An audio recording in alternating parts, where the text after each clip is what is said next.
Minnesota Wild simply unlucky.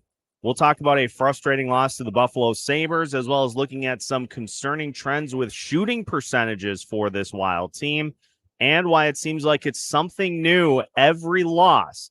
All that and more on today's episode of Locked on Wild. You're Locked on Wild, your daily podcast on the Minnesota Wild. Part of the Locked On Podcast Network, your team every day. Hey, this is Brandon Duham, and this is Locked on Wild. What is happening, everybody? Welcome into another episode of Locked on Wild, your daily Minnesota Wild podcast, part of the Locked On Podcast Network, your team every day. Thank you, as always, for making Locked on Wild your first listen each and every day. Make sure you subscribe on YouTube and your favorite podcast platform so you don't miss out on any of our new content throughout the course of the week. Today's episode of Locked on Wild is brought to you by Jace Medical. Empower yourself when you purchase a Jace case, providing you with a personal supply of 5 antibiotics that treat 50-plus infections. Get yours today at jacemedical.com. That's J-A-S-E medical.com. On today's episode of Locked on Wild, we recap a frustrating loss to the Buffalo Sabres that came down to, again, a couple of plays and yet another area in which the Minnesota Wild struggled early on this season. We'll take a look at their overall shooting numbers and why it may be time to go back to the drawing board as to where the shots come from for this team. And we'll also take a look at why the margins are so razor thin for this team as the season unfolds. My name is Seth Topol, your daily Minnesota Wild insider. Again, coming to you from the XL Energy Center press box, covering the state volleyball tournament. And with some time in my hands again, I got to talk about what happened in last night's game against the Buffalo Sabres. Now, didn't have a chance to watch as closely as I typically like to do. But again, let's just look at some of the things that happened in this game for the Wild. Just look at some of these numbers over the course of the entirety of the game for the Minnesota Wild. They had an advantage in Corsi percentage, which again is events that impact the game, such as shots, things along that nature that impact the final outcome of the game. Had a 60-40 edge. They had a 35-25 edge in shots, 52-19 edge in scoring chances, 23-9 edge in high danger chances. Had a 4.74 expected goals compared to 2.11 for the Buffalo Sabres. And guess what happened? The Wild end up losing 3-2. And it just adds another level to what has been an incredibly inconsistent start for this team this season. It seems like one night it can be that the defense gets caved in and the team allows a bunch of goals, and that's how you lose. Another night, the goaltending is better. The defense doesn't have breakdowns, and the offense can't hit the broadside of a barn. There is no set way that this team gets beat on a night-to-night basis. It just seems like something flares up at the absolute worst time that leads to losing these games. In last night's game, you get arguably your best special teams performance of the year, going 4 for 4 on the penalty kill and scoring 2 power play goals, and you still end up losing. And so I posed the question on Twitter last night, are the Wild unlucky at this point in the season, or are they just bad? And I know the most common refrain from people is, hey, we're 17% of the way into the season, and this team was able to correct their course. They were 7-10 early on in the season last year. 7-8-2, I think, was the exact record. But let's be honest here, an overtime loss is still a loss. So 7-10 last year through the first 17 games of the season. And for the Wilds this year, they have 5 wins, 14 games into the season. And we're seeing it's basically like spinning a roulette wheel. Is it going to be the defense that lets the Wild down tonight? Is it going to be the goaltending that lets the Wild down tonight? Is it going to be the special teams that lets the Wild down tonight? Or is it going to be just a catastrophic turnover offensively that leads to a breakaway goal for the opponent, and then the offense isn't able to come in and get it done. They made Devin Levy look like a Vezina winner again last night after doing the same thing to Louis Domingue the night before. It's frustrating beyond belief, the different things that happen for this team. And yes, on one hand, you can say, well, it came down to like 2 plays that didn't go the Wild's way. Otherwise, they end up winning that game. But on the other side of that coin, the Wilds had 2 plays go wrong and they lost the game. That shows you how thin the margins are for this team right now, is that they have to get essentially great goaltending and really, really good defense in order to win these games. And when was the great goaltending performance this year? That was in game 1. That was the signature goaltending performance of the season, in which you shut out the Florida Panthers. Beyond that, there have been some good performances by Marc-Andre Fleury in particular, but there haven't been any of those great goaltending performances that this team just seems to need. If they don't get great goaltending, it's too much for the offense to overcome, and it leads to just the same sorts of things being said game after game after game, is that this team needs to be better. They need to play better. They need to work harder. Then do it. Like, we're enough into the season, I think, that this team should know what they need to do on a nightly basis in order to come away with wins. And yet we see the same types of things just on an endless loop that end up leading to teams coming away with wins. The hope was that Jared Spurgeon coming back would help solidify defense and special teams. It helped solidify the special teams, and the defense didn't have any egregious breakdowns. But again, you still lose because you get less than great goaltending. Philip Gustafsson letting in more goals than was expected for the Sabres. But it just, I think, speaks to a bigger issue with this team, which is offensively, there are a ton of shots that don't even get to the net. And that, I think, for a team that is not going to have possession against good teams, that's the other part of this too, is you can say, well, they haven't played a ton of good teams on the schedule yet. Yes, but they've lost to teams that they should beat. You look at the games this year, the Columbus game, a game that there just was no reason for that type of performance after Columbus is playing on the second night of a back-to-back, and they look like they're playing their first game of the season. The Philadelphia Flyers no-show. And last night's performance, too, an incredibly beatable Buffalo Sabres team. You absolutely torch them in the face-off circle, and yet you still end up coming up short, and it leads to a road trip in which you get 2 points out of a possible 6.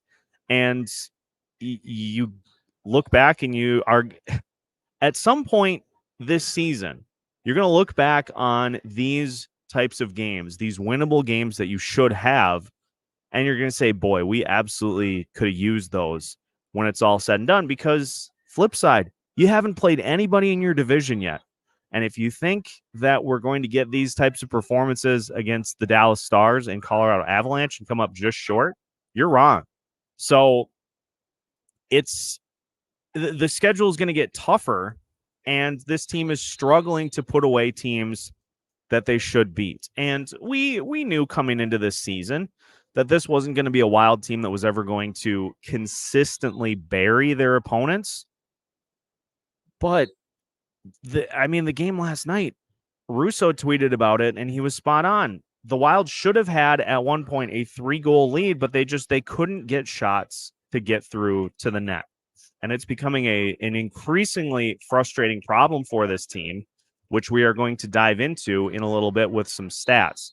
We'll take a look at concerning trends for the Minnesota Wild's shots so far this season as we continue today's episode of Locked On Wild after this. Today's episode of Locked On Wild is brought to you by Parkview Advanced. As a business owner, you realize there are times when receivables might fall behind, but that doesn't mean you need to fall behind on vendor payments, payroll, or rent. For more than 25 years, Parkview Advance has helped businesses secure working capital from $5,000 to $1.5 million. Parkview Advance can approve your working capital in as little as 24 hours.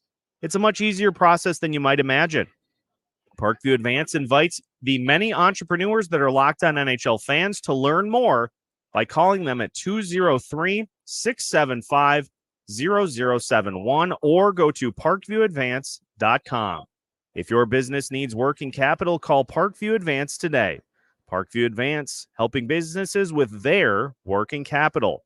Call 203-675-0071 or go to parkviewadvance.com. Today's episode of Locked On Wild is also brought to you by Collective. If you run a solo small business, you are an army of one, but you still need a CPA, bookkeeper, separate payroll solution, and more. Let Collective take care of the paperwork while you take care of business. Collective is the #1 financial solution for freelancers, contractors, and self-employed entrepreneurs that lets you focus on your passion, not your paperwork. You can join the thousands of solopreneurs who have saved an average of $10,000 per year on taxes with their structure. Right now, Collective is offering a 1-month free and no onboarding fee when you go to collective.com/lockedon and tell them Locked On NHL sent you. That's a $550 value for free when you go to collective.com/lockedonnhl and tell them Locked On NHL sent you. That's collective.com/lockedonnhl. Make sure to tell them Locked On NHL sent you. Welcome back to today's episode of Locked On Wild. Once again, we thank you for making Locked On Wild your first listen each and every day. For the everydayers, make sure you join us for a pregame preview of Sunday's game against the Dallas Stars. We'll be here at the XL Energy Center giving you a countdown to all of the action as the Minnesota Wild try to get back on track after now a 2-game losing streak, heading back to the XL Energy Center here against the Dallas Stars. So let's talk about the shots for the Minnesota Wild so far this season. And I'm going to throw a couple of numbers at you here, courtesy of moneypuck.com. The Minnesota Wild are currently second worst in the NHL in terms of percentage of shot attempts for that are blocked at 31% of the shots, just behind the Vancouver Canucks, who are sitting at 31.5%. And so let's just look at this from kind of, let's just put these numbers together as we go. So your entire number of shot attempts, you cut some off. It's like you've got a big slab of ham. You've got your ham in front of you. So you need to take right off the bat 31% of that and just cut it off and put it off to the side. Okay, so you've got roughly 69% of your shot attempts left. The Minnesota Wild are currently 4th worst in the NHL in number or percentage of unblocked shot attempts for that miss the net entirely. And so you take your 69% of that big piece of ham. Now you got to cut off another 33% and push that off to the side. So now you are down to 36% of your entire shot attempts that are getting through to the goalie. And so for the Wilds, they need to be coming in, if that's going to be just your baseline and those two numbers are those that, you know, you're going to have to live with, which again, I don't think should be the case. But if that's the baseline and 36% of your shot attempts is really all you have to work with, then you got to make sure that those absolutely critically count. And it's funny because you look at the heat map, which for those that are watching on YouTube, I have up on the screen currently. This is courtesy of Natural Stat Trick. If you look at the heat map, the area in front of the net is absolutely dark blue, which means that that is where a majority of the shot attempts have come from. Well, how in the world do you only get 2 goals in the net when your heat map looks exactly how it should? And so this is in this instance not a criticism of what we saw in the game against the Sabres. It is praise. The number of shots coming in directly in front of the net is a good thing. So the Wild have tried to put the shots in the areas that they need to be, but here's where the problem lies, is that the Wild were still missing from that close to the net. And that I just can't understand. How you are missing when you are within a 5-foot range of the net and you have shots that are going up over the top. You have shots that are going to the left, to the right. Or in the absolute worst case, you have shots that are going directly into the pad of the goalie. I don't know if the hope is that the goalie will not be able to handle the puck and that then you can pick up a rebound and tap it past. But what have we seen Wild opponents do more often than not this season? Right past the ear hole, over the shoulder, trying to get up into those upper shelf areas, or 5-hole. We don't see a lot of shots from the opponents go directly into the chest. And so for the Wilds, the percentage of shots not being what I would call quality is another problem as well. Is you see too many shots that just go directly into the goalie, right on, as is said on the TV broadcast. Shot attempt right into the pads of Bobrovsky. Those are easy saves. If the goalie sees it, those are as easy of saves as you're going to get. You'll notice for opponents against the Wild, a lot of the shots are higher up.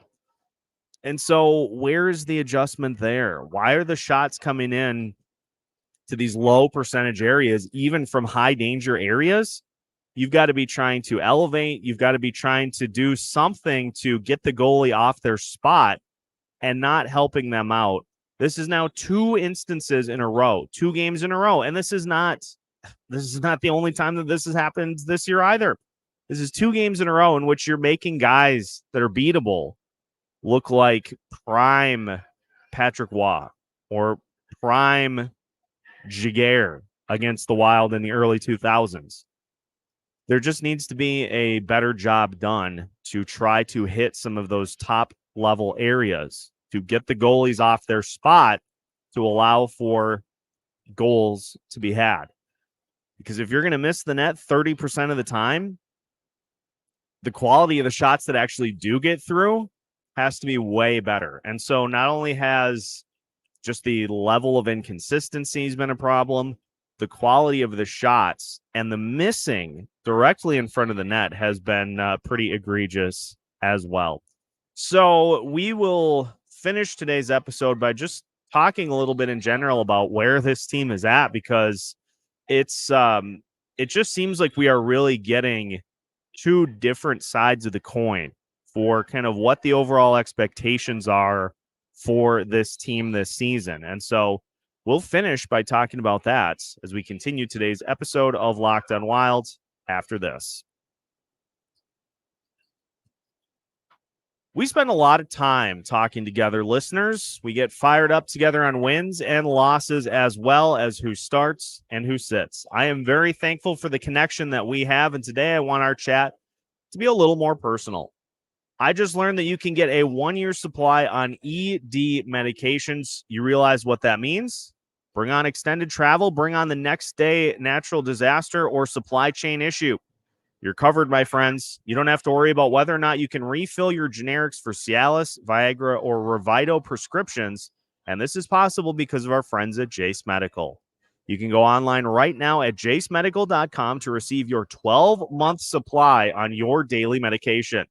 Remember to use promo code LOCKEDON at checkout for a discount as well. A verified customer had this to say about Jace Medical. I'm thankful for this service. Supply chain issues caused me to cut pills in half just to make sure I had them. I ordered most of my daily meds with a year's supply. I also ordered the antibiotic kit, and I feel secure. Prices are lower than local pharmacies. I highly recommend this for everyone. If you or someone you love would love to get peace of mind by having a year's supply of any daily medication, go to jacemedical.com to see if it is offered for you. Remember to use promo code LOCKEDON for $20 off your purchase at jacemedical.com. Final segment of today's episode of Locked On Wild. Once again, we thank you for making Locked On Wild your first listen each and every day. For the everydayers, again, make sure you join us for tomorrow's pregame preview from the XL Energy Center as we gear you up for Wild Stars tomorrow at 5 p.m. A chance for the Wild to get back in the win column against the Dallas Stars. And if they are able to execute their formula, they could win. But guess what? We could see one of those games that we've seen against playoff caliber teams this year, such as games against the Devils, games against the Kings, games against the Maple Leafs. And so my question in just talking about kind of where this team is at is there just is an expectation from the upper levels of management for this team. There just is an expectation that things are going to improve. This team's going to get better because they did it already. This team is going to right the ship because they did last year. And so if you want to take the approach that this group of players is going to be able to just right everything that's going on, and that they will, by the end of the season, be a playoff team, I go right ahead. That is free reign for you to take in watching this team if you believe truly that that is what's going to happen. But here's my point again. The point that I bring up quite consistently to start this season is that we're seeing this team play essentially as good of hockey as they can while having games be wrecked by one or two plays that completely determine the outcome of the game. So is that unlucky, or is that just a perfect reinforcement of how small of a margin this team has to be able to win games here in 2023-2024, that they can dominate stretches in the offensive zone, but then a turnover on offense leads to the go-ahead goal on the other end on a breakaway, and they just cannot recover from that. You're not going to be able to you're not going to be able to live on that line the entire season. And so, like, just the overall, I think, big picture for this team is that after last season, the expectation was, well, they're going to get better. They're going to get better. They're going to play better. But I think the thing that has been so frustrating with fans of this team is that a lot of times teams in these situations, after a couple of years of lack of success in the postseason with the same formula, a lot of times teams will take a heavy look at what they're doing and make some big changes. And for the Wild, after last season into this season, the biggest change that was made was Pat Maroon. And so you get one side of the coin that says, well, the expectation is that this team is going to win, which is fine. That's something that's not rocking the boat. That's something you're going to see from the likes of a general manager or a head coach. They're not going to tell the listening public that the team is not expected to do well. So towing that company line of we expect that this team is going to win is fine. But then at the end of the season, you can't turn around and say when no postseason success comes with the same formula, or in this case, a potential to not make the postseason entirely, you can't then at the end of the season turn around and say, well, what do you expect us to do? We don't have the cap space to be able to compete with some of these other teams. And so I think where the frustration comes in is that there was a perfect opportunity after this season was done for a bit of a reset, for a bit of a tweak to the formula, for an opportunity for some other players to come in and get opportunities in this Wild prospect system, as opposed to just locking the entirety of the core up and saying it's going to get better. Because if anybody's followed along with Minnesota sports in this state over the course of lengthy histories, there are entire leather-bound books of postseason failures that have been written about Minnesota sports teams. And so to just assume that things are going to get better is something that we've seen time and time again that doesn't necessarily happen. And yes, we're sitting here after game 14 of the season. And so there is going to be a contingent of those that follow this team and those that cover this team that will always move to there's time to turn it around. I don't necessarily want to be one of those people who in game 80 of the season, with all of this stuff still going on, looks up and says, oh my God, there are 2 games left in the season and we're 10 games out of a postseason spot. At some point, it just isn't good enough. And for the Minnesota Wild through these first 14 games, it has not been good enough. You've got maybe 2 games in which you can say, yeah, we start to finish, we played a complete game. 2 games through 14, that's not going to get it done. And so for a team that is just paper thin margins on what you can get away with and what you can't, let's see some adversity battling here. Let's see some being able to handle adverse situations and rise above them. We've got an example of that in the game against the New York Rangers, where you fall behind 3-0 and you just flip the switch and turn it around. But like this is the other part of this too. There's no savior now. Jared Spurgeon is back. The only player that you're missing on this roster is Freddie Gaudreau. And so there's nobody that is going to be able to come in and suddenly get this team to be playing as good as they did 2 seasons ago. At some point, you just are what you are. And so glad that Jared Spurgeon is back. It certainly seems to have helped the special teams. But guess what? As well as the Wild played against the Sabres, a loss is still a loss. And for a team that is going to be having to play in this style of games, you have to, every game that you have that's winnable, you have to find a way to win it. And so the fact that now 14 games in, you feel like you've let 3 or 4 games slip, I hope that that is not something that we look back on at the end of the season and say, we finished 2 games out of a playoff spot.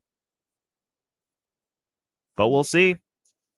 And we'll have you set for tomorrow's game against the Dallas Stars with our live pregame preview from the XL Energy Center. So make sure to look for that tomorrow afternoon as the Wild will try to get back on track against the Dallas Stars at the XL Energy Center. That will wrap up today's episode of Locked on Wild. So once again, make sure that you subscribe on YouTube if you haven't already, or your favorite podcast platform so you don't miss out on any of our new content throughout the course of the week. We've got new episodes every Monday through Friday as part of the Locked On Podcast Network.